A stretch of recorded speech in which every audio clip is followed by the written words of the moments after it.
Maravilha, um bom e abençoado sábado para cada um de vocês.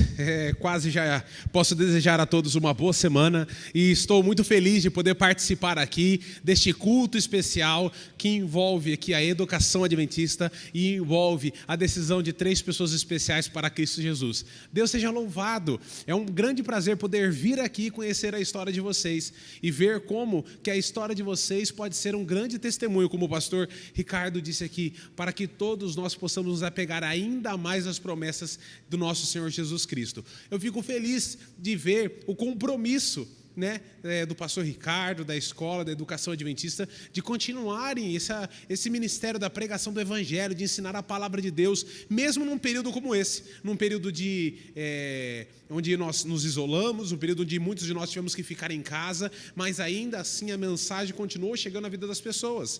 Nós poderíamos nos trancar dentro de casa, teríamos todas as desculpas para não continuar fazendo o trabalho. Deixar as coisas melhorarem, na verdade, esperar a vacina chegar, fica difícil, falar pela internet é mais difícil, é mais complicado, pelo celular. Mas não, a gente continua tendo o mesmo compromisso e pessoas continuam recebendo a mensagem do Evangelho. Hoje, levando em consideração todos esses fatores aqui que nós vimos aqui, eu gostaria de convidar vocês para falar de um assunto, e o assunto de hoje são milagres. Eu queria convidar você a abrir a sua Bíblia em João, no capítulo 1, versículo 1. Enquanto você vai abrindo a sua Bíblia em João, no capítulo 1, no versículo 1, hoje, nesse dia especial que nós vamos falar sobre milagres, e o maior de todos os milagres, eu gostaria apenas de fazer uma breve introdução, que vai fazer muita diferença no estudo deste livro, o livro de João, nessa tarde. Eu sou um apaixonado pela palavra de Deus, e eu acho que ela é mais interessante ainda quando nós temos a oportunidade de estudá-la com profundidade. Existem muitas aplicações, muitas maneiras de conhecer a mensagem, muitas maneiras que o texto bíblico pode tocar no nosso coração, mas quando a gente descobre exatamente aquilo que Deus está querendo falar, através da interpretação bíblica, a gente percebe que a mensagem ela é muito mais profunda e ela é muito mais poderosa. E para que a gente possa fazer esse estudo nessa tarde, eu preciso fazer uma breve introdução. Na Bíblia nós temos 4 evangelhos: o evangelho de Mateus, o evangelho de Marcos, o evangelho de Lucas e o evangelho de João. Os 3 primeiros evangelhos são chamados de evangelhos sinóticos, ou seja, sobre a mesma ótica, sobre a mesma perspectiva. E quando você estuda esses 3 primeiros evangelhos, nós percebemos que eles são praticamente iguais. 70% das histórias que são contadas neles são iguais, são as mesmas histórias. E elas se diferenciam, às vezes, por pequenos detalhes. Um exemplo, para você ter uma ideia, quando nós vamos na história do jovem rico, em um texto diz que ele era um jovem rico, num outro evangelho diz que ele era um jovem de posição, e um outro evangelho traz o detalhe dizendo que quando ele foi falar com Jesus, ele se colocou de joelhos para falar com Jesus. A mesma história, detalhes diferentes que fazem com que a gente conheça a história de maneira ainda mais profunda. Mas eles são muito parecidos. Se diferenciam talvez em algumas histórias exclusivas de cada evangelho. E a gente poderia se perguntar, por que é que Deus pediu para que pessoas diferentes escrevessem a mesma coisa? Será que Deus não poderia ter escolhido uma única pessoa? Essa pessoa, através da inspiração do Espírito Santo, ela escreveria tudo aquilo que seria necessário para conhecer a mensagem do evangelho. Mas por que ele escolheu 3 pessoas diferentes, no caso 4 pessoas diferentes, o evangelho de João também, para escrever coisas praticamente a mesma coisa? É porque cada um deles foi escrito para um público-alvo diferente. Quando nós olhamos o livro de Mateus, a gente percebe que Mateus ele escreveu o seu livro para os judeus. E o objetivo principal de Mateus, a sua linguagem, era mostrar que Jesus era o Messias prometido, que havia sido prometido desde Adão e Eva, que havia sido prometido desde Abraão, quando Deus disse: através da sua descendência, todas as famílias da terra serão abençoadas. Esse era o Messias que todos eles estavam aguardando, que o povo judeu estava aguardando, e Mateus apresenta Jesus como esse Messias. É interessante que quando a gente vai em Mateus, logo no início, vem falando sobre a genealogia de Jesus, e ali Jesus começa sendo apresentado como filho de Abraão e filho de Davi. Exatamente 2 características que apresentam Jesus como o Messias prometido. Quando nós vamos no livro de Marcos, o menor dos evangelhos, lá a gente percebe que Marcos ele apresenta Jesus para os romanos. E Jesus ele é apresentado como uma pessoa que está sempre a serviço, uma característica bem vista pelos romanos. Ele estava sempre a serviço, sempre fazendo alguma coisa. Ele pregava num lugar, depois ele viajava para outro, depois ele fazia um milagre, depois ele ia para um outro lugar, depois ele visitava uma família. Ele estava sempre trabalhando. Quando nós vamos no livro de Lucas, o livro de Lucas é um livro que tem como objetivo falar com os gentios. Quem que eram os gentios? Os gentios eram todos aqueles que não eram judeus. Muitos achavam que a salvação era apenas para os judeus, porque eles eram um povo escolhido, mas na verdade Deus havia escolhido ele para que os outros povos também tivessem a mensagem do evangelho e também recebessem a salvação. E todos esses que não faziam parte do povo judeu eram chamados de gentios. E é interessante que quando Lucas ele apresenta a genealogia de Jesus, enquanto que no livro de Mateus a genealogia de Jesus vai até Abraão, no livro de Lucas a genealogia de Jesus ela continua, ela vai descendo, até que no capítulo 3, no versículo 38, lá diz que Enós era filho de Cainã, Cainã filho de Sete, Sete filho de Adão e Adão filho de Deus, mostrando para todos nós que Jesus ele veio trazer a salvação para todos aqueles que são filhos de Deus, porque ele também é filho de Deus, e todos aqueles que forem filhos de Deus receberão a salvação, se assim o aceitarem. Agora, quando nós vamos para o livro de João, o livro de João não faz parte dos evangelhos sinóticos, porque ele é um evangelho totalmente diferente. Ele é um evangelho sobre uma outra perspectiva, sobre uma outra ótica. Enquanto que nas histórias que nós encontramos os evangelhos sinóticos, os 3 primeiros evangelhos, as histórias são muito parecidas, o evangelho de João, as histórias são totalmente diferentes. Os 3 primeiros evangelhos já contavam de maneira muito completa a história de Jesus. Mas João sentiu a necessidade de contar mais uma vez a história de Jesus e trazer novos detalhes, porque surgiu um grupo de pessoas naquela época chamado de gnósticos. E os gnósticos tinham alguns pensamentos, dentre eles acreditavam que Jesus era uma pessoa importante, que Jesus era um grande profeta, mas eles não acreditavam que Jesus era Deus. Achavam que ele era uma pessoa importante, mas que ele era uma pessoa qualquer. Ele era uma pessoa comum, como todos os outros profetas. Eles não acreditavam que Jesus era Deus. E João, quando ele apresenta o seu evangelho, ele apresenta o seu evangelho como uma resposta a esses gnósticos, deixando claro quem Jesus é. E a gente percebe que o evangelho de João ele é tão diferente que enquanto que nós vemos dezenas de milagres de Jesus nos outros evangelhos, o evangelho de João tem apenas 7 milagres até que Jesus seja glorificado. Desses 7 milagres, 5 são exclusivos do evangelho de João. E muitas pessoas dizem que os milagres do evangelho de João são os maiores milagres de Jesus. E eu gostaria de maneira muito breve, nessa tarde, dar uma passadinha rápida em cada um desses milagres, para ver o que é que nós podemos aprender. E como eu disse para vocês, quando nós abrimos aqui em João, no capítulo 1, no versículo 1, a gente já vê de cara o objetivo de João. Quando nós vamos no capítulo 1, no versículo 1, aqui diz o seguinte: no princípio era aquele que é a palavra, ele estava com Deus e era Deus. Ele estava com Deus no princípio, e todas as coisas foram feitas por intermédio dele, e sem ele, nada do que existe teria sido feito. Em outra tradução, diz o seguinte: no princípio era o verbo estava com Deus e o verbo era Deus. Todas as coisas foram feitas por intermédio dele, e sem ele, nada do que foi feito se fez. João começa o seu livro deixando muito claro quem Jesus é. João está dizendo assim, Jesus não é uma pessoa qualquer, Jesus não é uma pessoa comum, Jesus é Deus, ele participou da criação, e sem ele, nada do que existe teria sido criado, porque a criação partiu dele também. E quando nós olhamos aqui o evangelho de João e nós vamos para os milagres, a gente percebe que João parece que quer deixar muito claro quem Jesus é. O primeiro milagre que nós encontramos está no capítulo 2 de João, e eu não vou ler para poder ganhar um pouquinho de tempo, mas se você quiser acompanhar, no capítulo 2 de João, esse é um dos milagres que não é contado em nenhum outro evangelho. Aqui, quando nós olhamos aqui, nós encontramos quando Jesus transforma a água em vinho. E apenas relembrando a história que, na verdade, você já conhece, Jesus estava numa festa de casamento. O vinho acabou. Algumas pessoas me perguntam, pastor, mas se Jesus transformou a água em vinho, a gente não pode tomar vinho também? O detalhe é que, quando nós estudamos os livros da Bíblia, eles não foram escritos em português, né?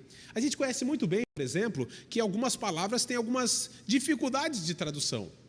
Só para você ter uma ideia, a palavra saudade, ela não existe em nenhuma outra língua, sabia disso? Ou seja, quando você transfere a palavra saudade para uma outra língua, eles têm dificuldade de explicar exatamente o que ela significa para nós. Em inglês, por exemplo, eles dizem I miss you, que significa eu sinto a sua falta. Mas não é saudade, né? Em espanhol também tem uma outra maneira de dizer, mas não significa saudade. Quando nós vamos no grego, por exemplo, a palavra amor, enquanto que em português só existe uma palavra para ela, em grego existem 3. Ágape, filéu e eros. Tipos de amores diferentes. E quando a gente traduz para o português, o que acontece? A gente só traduz para amor. E a gente perde alguns detalhes importantes quando a gente não consegue traduzir de maneira perfeita. Quando a gente fala de vinho, existem 2 tipos de vinho na Bíblia também. O vinho alcoólico e o puro suco da uva. E quando nós somamos todos esses estudos que nós fazemos na palavra de Deus, fica muito claro que quando Jesus transformou a água em vinho, esse vinho que está aqui é o puro suco da uva. O vinho não fermentado, o vinho não alcoólico. Jesus estava nesse casamento, o vinho havia acabado, mãe de Jesus vem conversar com ele. Olha, faça alguma coisa, filho. Jesus nunca havia feito um milagre ainda, ou pelo menos não havia sido registrado. Esse é o primeiro milagre de Jesus.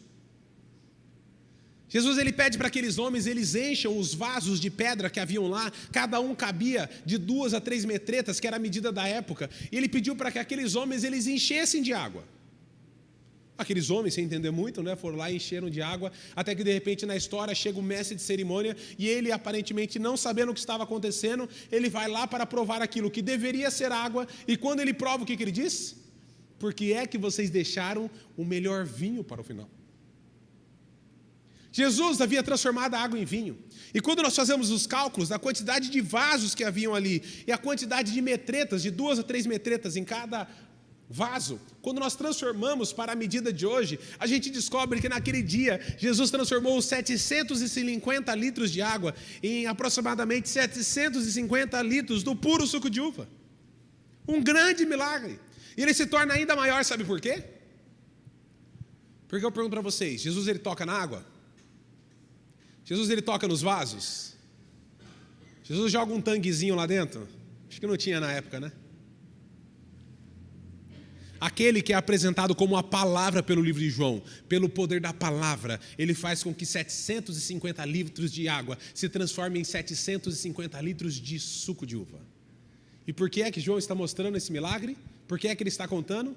Porque João está tentando mostrar que Jesus não é uma pessoa qualquer, Jesus não é uma pessoa comum, Jesus é Deus. E só Deus poderia fazer um milagre tão grandioso quanto esse.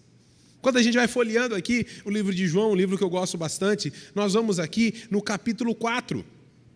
E lá no finalzinho do capítulo 4, no versículo 43, conta quando Jesus curou o filho de um oficial.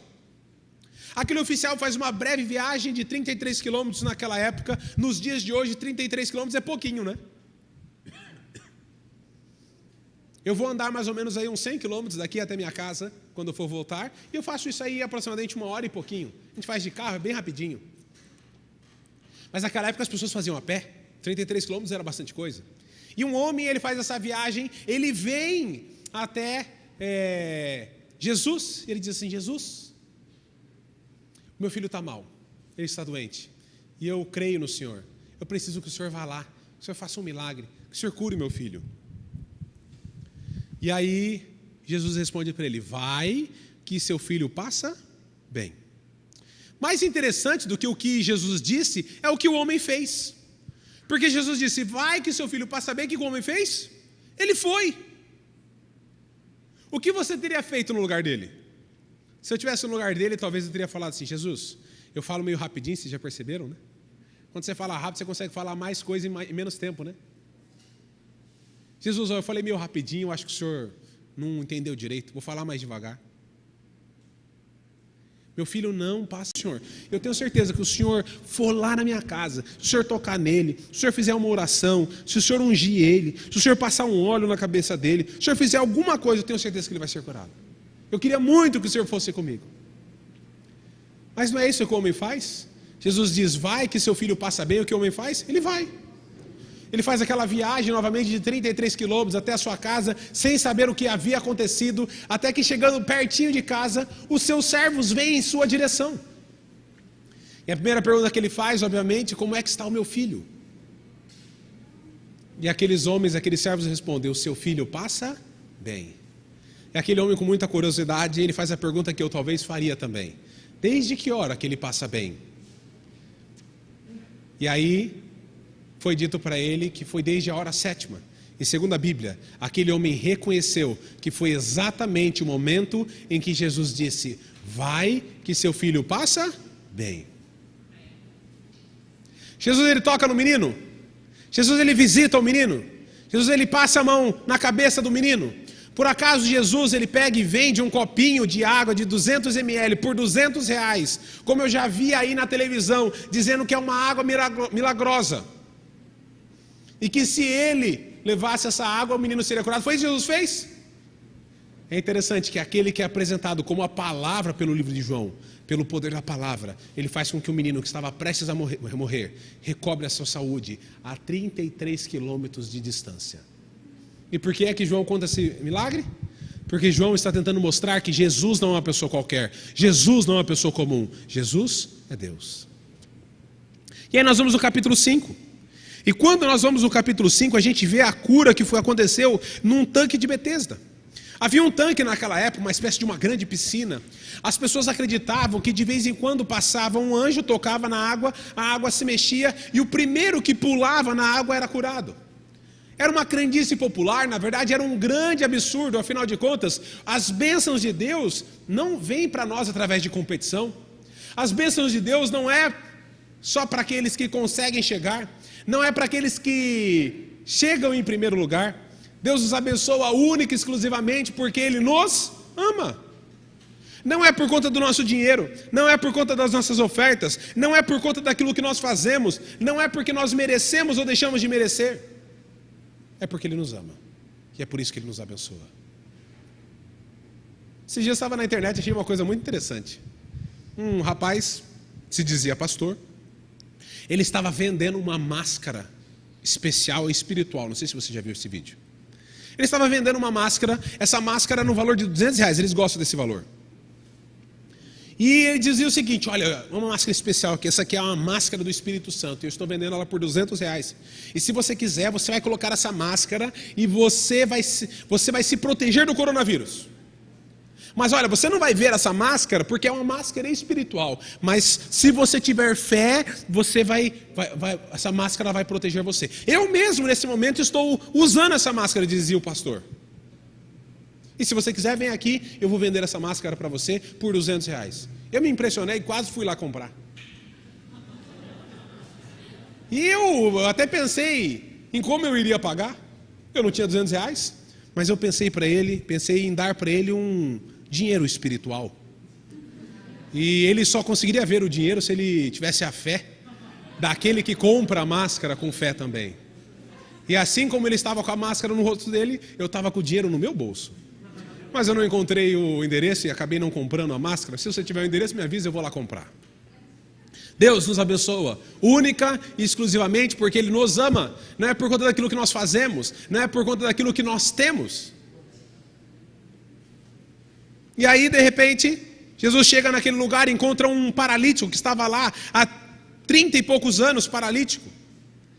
E Jesus faz a pergunta para ele: você quer ser curado? Eu acho muito interessante algumas das perguntas de Jesus. O que você acha que deveria ser a resposta daquele rapaz? Ué, o homem está paralítico, no tanque de Betesda, o que ele quer? Se não ser curado. Agora, a gente percebe que quando Jesus faz algumas perguntas, não é porque Ele não sabe a resposta, mas às vezes Ele quer que nós encontremos a resposta. E a prova disso é que quando Jesus fez a pergunta, aquele rapaz não respondeu aquilo que ele deveria responder. A resposta deveria ser o quê? Sim, eu quero ser curado. Mas não é isso que o rapaz responde. Ele diz: quando a água se mexe, outros chegam antes de mim. Jesus não tinha encontrado apenas um homem que estava vivendo de maneira paralítica, mas Jesus havia encontrado um homem que estava vivendo sem esperança. Jesus deu mais uma chance para aquele rapaz e falou assim: se você quer ser curado,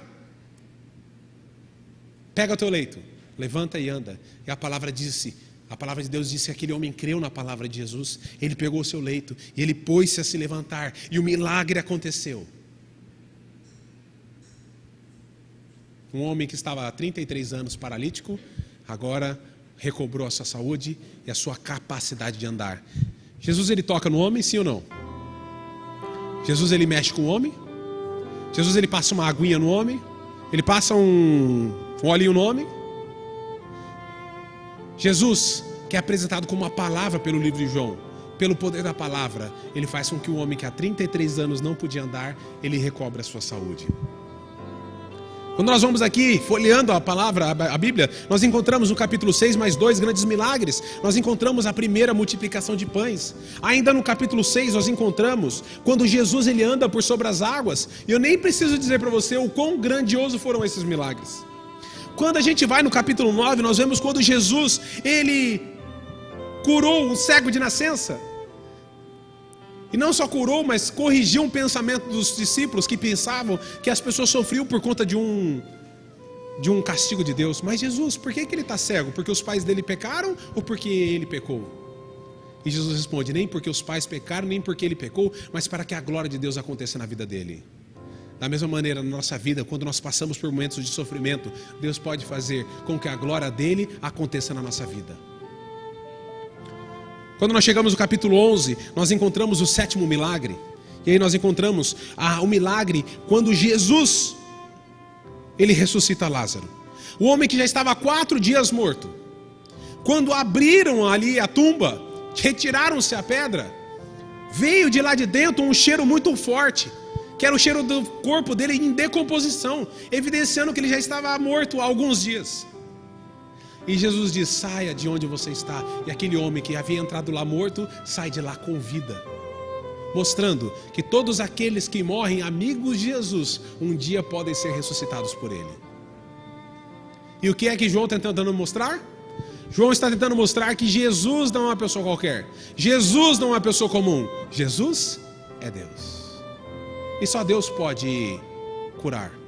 Só Deus pode ressuscitar. Só Deus pode fazer um cego enxergar.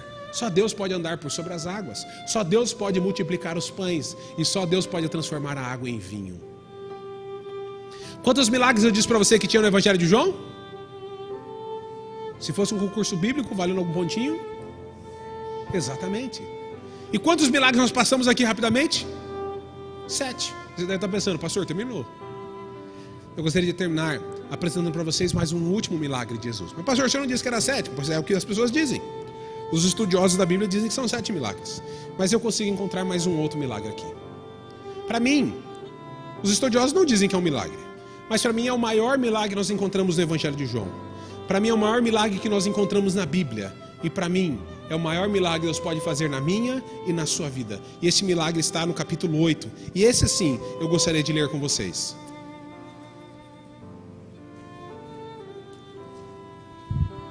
Capítulo 8, versículo 1 aqui diz o seguinte: Jesus, porém, foi para o Monte das Oliveiras, e ao amanhecer ele apareceu novamente no templo, onde todo o povo se reuniu ao seu redor, e ele se assentou para ensiná-lo. Os mestres da lei e os fariseus trouxeram-lhe uma mulher surpreendida em adultério, e fizeram-na ficar em pé diante de todos, e disseram a Jesus: Mestre, esta mulher foi surpreendida em ato de adultério. E na lei, Moisés nos ordena apedrejar tais mulheres. E o Senhor, o que nos diz? Eles estavam usando essa pergunta como armadilha, a fim de terem uma base para acusá-lo. Mas Jesus inclinou-se e começou a escrever no chão com o dedo. Visto que continuavam a interrogá-lo, ele se levantou e lhes disse: Se algum de vocês estiver sem pecado, seja o primeiro a tirar a pedra nela. Inclinou-se novamente e continuou escrevendo no chão. Os que ouviram foram saindo, um de cada vez, começando pelos mais velhos. Jesus ficou só, com a mulher em pé diante dele. Então Jesus pôs-se em pé e perguntou-lhe: Mulher, aonde estão eles? Ninguém a condenou? Ninguém, Senhor, disse ela. Declarou Jesus: Eu também não te condeno. Agora vá e abandone a sua vida de pecado. Jesus estava lá, ele estava ensinando, ele estava pregando, ele estava com as pessoas que estavam interessadas, mas um grupo de pessoas que queriam colocar Jesus numa situação difícil, eles apareceram com uma mulher que foi pega em flagrante adultério. E é interessante que quando nós lemos o texto aqui, o texto ele diz o seguinte para nós aqui: Eles estavam usando essa pergunta como armadilha. Eles queriam criar uma situação difícil para Jesus. E qual que era a pergunta? A lei de Moisés diz que tais mulheres deveriam ser apedrejadas. E o que é que o Senhor nos diz? Eles colocaram Jesus numa situação difícil, sabe por quê? Porque, primeiro, que se aquela mulher ela foi prega em flagrante adultério, a lei de Moisés dizia que tais pessoas deveriam ser apedrejadas, mas não apenas a mulher, mas também o homem. E se essa mulher foi pega em flagrante adultério, em outras palavras, ela foi pega no ato, ela não foi pega sozinha. Afinal de contas, não tem como uma pessoa adulterar sozinha, só tem como adulterar com outra pessoa. E aí eu pergunto para você, aonde está o homem da história? O que nos leva a pensar que esses homens que estavam tentando criar uma situação para Jesus, criar uma armadilha para Jesus, será que essa situação realmente era verdadeira? Jesus, vendo toda aquela situação, ele entendeu a situação em que ele estava. Se Jesus dissesse, apedreja essa mulher, talvez ele poderia ser apedrejado também, porque naquela época apenas um romano poderia dar uma sentença de morte a uma pessoa. Jesus também estaria sendo injusto com aquela mulher, porque havia uma injustiça acontecendo ali. Agora, se Jesus dissesse, não apedreja essa mulher, talvez ele poderia ser preso pelos judeus, porque ele estava indo contra a lei de Moisés. Se Jesus dissesse sim,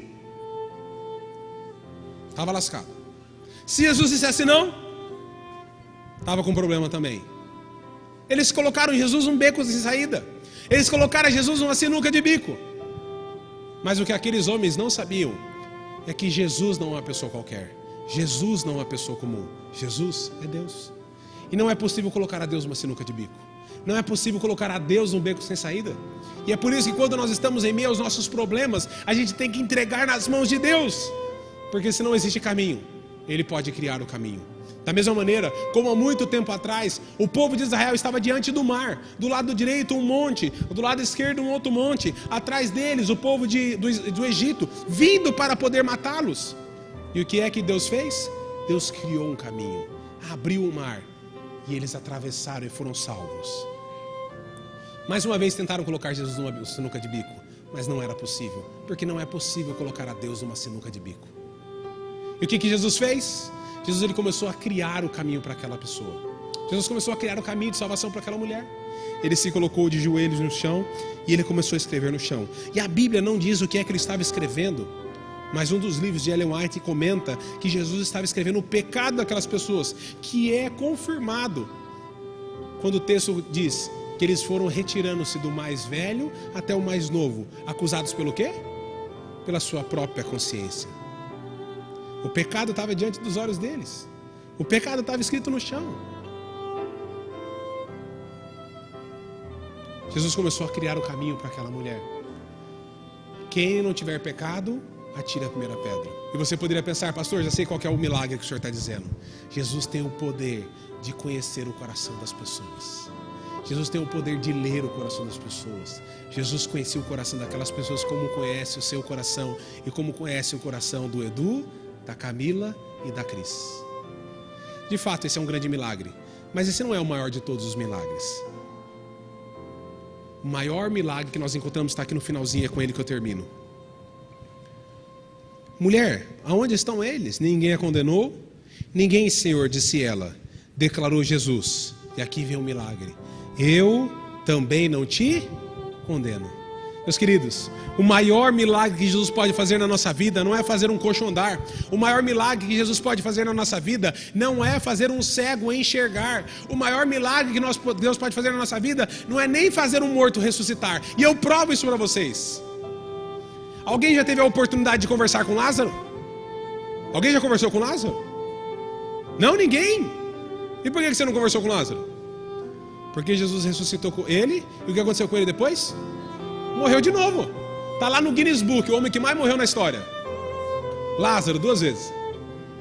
Nem mesmo a ressurreição resolve todos os problemas. Esse não é o maior milagre de todos, porque a ressurreição não resolve todos os problemas. O maior milagre que Jesus fez na Bíblia, o maior milagre do Evangelho de João e o maior milagre que Deus pode fazer na minha e na sua vida, sabe como é que se chama? É o milagre do perdão. Porque somente através do perdão eu e você podemos ter vida eterna. E não há maior milagre do que viver eternamente. E é justamente esse milagre que nós estamos vendo aqui diante de nós. Um milagre que acontece na vida da Cris, um milagre que acontece na vida do Edu e um milagre que acontece na vida da Camila. Falei agora há pouco e esqueci. Um milagre que acontece na vida de cada uma dessas pessoas. Porque o maior milagre que acontece na nossa vida não é essas outras coisas. As outras coisas não resolvem um problema. O maior de todos os milagres é o milagre do perdão. Porque somente através do perdão nós podemos receber vida eterna. E é justamente isso que vai começar a acontecer na sua vida a partir do momento que você entrar nessas águas. Porque quando a gente entra nas águas, os nossos pecados são perdoados. O nosso nome é escrito no livro da vida. E a nossa salvação nos é assegurada. E a partir daí, a gente só precisa continuar no caminho. O maior de todos os milagres é o milagre do perdão. E é isso que Jesus vai fazer na sua vida nesse momento e nessa hora. E é por isso que o pastor Marcelo, como ministro do Evangelho, levando em consideração o seu desejo de entregar a sua vida nas mãos de Jesus e viver a vida de acordo com a vontade de Jesus, por conta de um trabalho especial e por conta também da influência dos seus filhos e da educação adventista, o pastor Marcelo, como ministro do Evangelho, para que o seu nome seja escrito no livro da vida, para que os seus pecados sejam perdoados, para que você tenha a oportunidade de receber a vida eterna, ele a batiza em nome do Pai, do Filho e do Espírito Santo. Amém.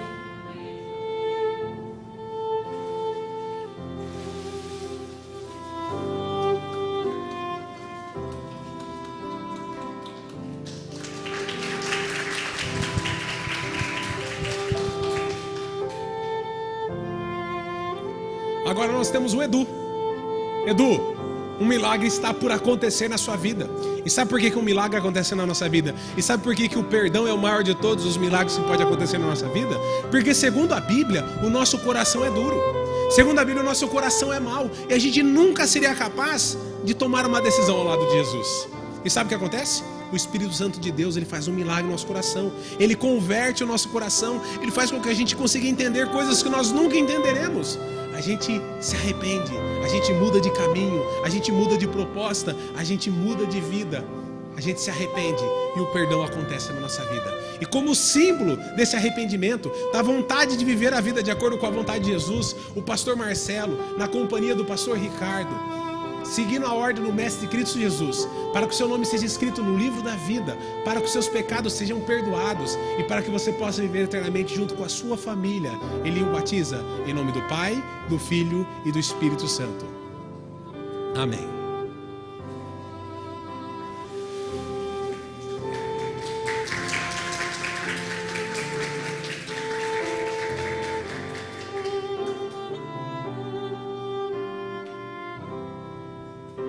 Pois é, Camila, nós já vimos 2 milagres acontecendo e vamos ver agora o terceiro, o milagre do perdão, que vai assegurar a sua salvação. Eu fico muito feliz de saber que você teve uma influência nesse trabalho que Deus fez na sua família.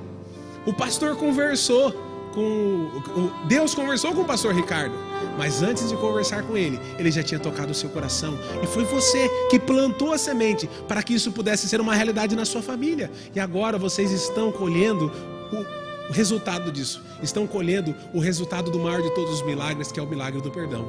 E é por isso que o pastor Marcelo, como ministro do Evangelho, para que o seu nome seja escrito no livro da vida, para que os seus pecados sejam perdoados, para que você possa viver em novidade de vida, te batiza em nome do Pai, do Filho e do Espírito Santo. Amém.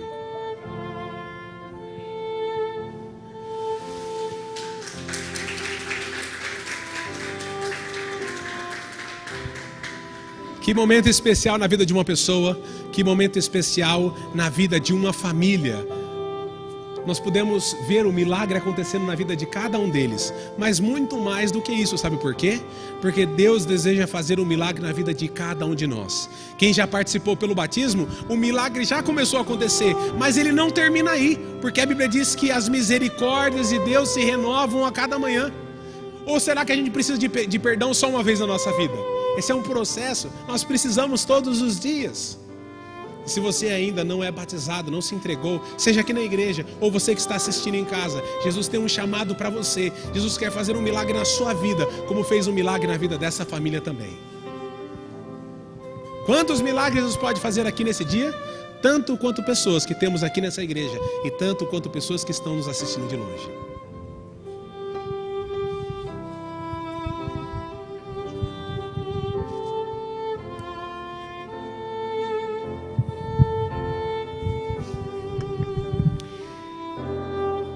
Nós temos aqui, pastor, pessoas muito especiais que, como foi conversado, fazem parte dessa história. Temos aqui a professora Raquel, de História, o Tiago, professor de Educação Física, Kátia, de Matemática, nós temos aqui a professora Jennifer, professora de Física, nós temos amigos que são da turma do Edu, que estão aqui presentes, o Jean, o Marcos, pessoas especiais na vida de cada um deles. E eu fico muito feliz, porque Deus deseja, e hoje está aqui se concretizando, né, esse sonho de poder eles pertencerem ao reino de Deus. Eu fico feliz por Deus de alguma forma ter usado todos nós que aqui estamos para ser uma influência, sermos um canal de bênçãos na vida da Cris, do Edu e de todos que hoje estão aqui testemunhando. Deus abençoe muito a sua vida, a sua família, seu filhinho também. E olha, essa igreja daqui está de braços abertos também para lhe receber sempre que você quiser vir estar conosco e adorar o Senhor conosco aqui. Tá bom? Seja muito bem-vindo. E eu quero agradecer, pastor, a sua presença, pastor Marcelo, e de todos os amigos que estão hoje tendo um registro do dia que tanto estávamos aguardando. E o céu hoje está registrando com o sangue do Cordeiro o nome da Cris, do Edu e da Camila no livro da vida. Isso é motivo de regozijo e de alegria, e que possamos juntos trilhar essa caminhada rumo à Canaã Celestial. E eu convido todos vocês a estarem conosco também nesse lindo lugar. Eu louvo e agradeço a Deus por isso. Amém. Sim. Gostaria de, nesse momento, orar, agradecendo a Deus por esses momentos, para que possamos encerrar esse culto, encerrar esse momento de adoração ao Senhor. E os kits, eles já estão preparados, como vocês bem sabem, nós vamos estar entregando a eles e estaremos louvando a Deus e agradecendo ao Senhor nesse momento. Lhe convido, feche seus olhos e vamos orar. Poderoso Deus e eterno Pai, muito, muito obrigado por esse momento que tanto aguardávamos, que era o dia do batismo, o dia que a Cris, o Eduardo e a Camila desceriam as águas batismais para selar a vida ao teu lado, Senhor. Eles nesse momento foram separados para viver uma nova vida em Cristo Jesus. Deus Espírito Santo, por favor, o Senhor que nos guia na verdade, o Senhor que nos convence, o Senhor que nos motiva, eu te peço, por favor, Senhor, que possa completar essa obra diariamente na vida da Cris, do Edu e da Camila. E por favor, Pai, nos use como instrumento em tuas mãos para que isso seja uma realidade presente na vida desta família. Nos use como esse canal, Pai, instrumento poderoso em tuas mãos, para que a fé seja conservada, a esperança na volta de Jesus permaneça viva, e que possamos também com a nossa vida, que a Cris, o Edu e a Camila possam com a vida deles testemunhar do teu grandioso amor, para que muitos também te conheçam e possam ter o privilégio de também estar aqui descendo as águas batismais. Esteja com cada um de nós que estamos aqui, Pai, que através desse testemunho tivemos o privilégio de renovar a nossa fé, de lembrar do dia em que selamos a nossa vida contigo, e com essa fé renovada possamos, por favor, Pai, avançar com o teu reino nesse mundo que vivemos. Eu te louvo e te agradeço por esse dia, o dia do pastor, e o privilégio de poder vivenciar esta grande comissão que o Senhor nos deixou de ensinar, batizar e fazer discípulos. Entrego nossa vida em tuas mãos, ó Pai, e muito obrigado por tudo que aqui presenciamos em louvor e glória do teu santo nome. Eu faço esta oração, Pai, agradecido por Jesus Cristo. Amém. Amém.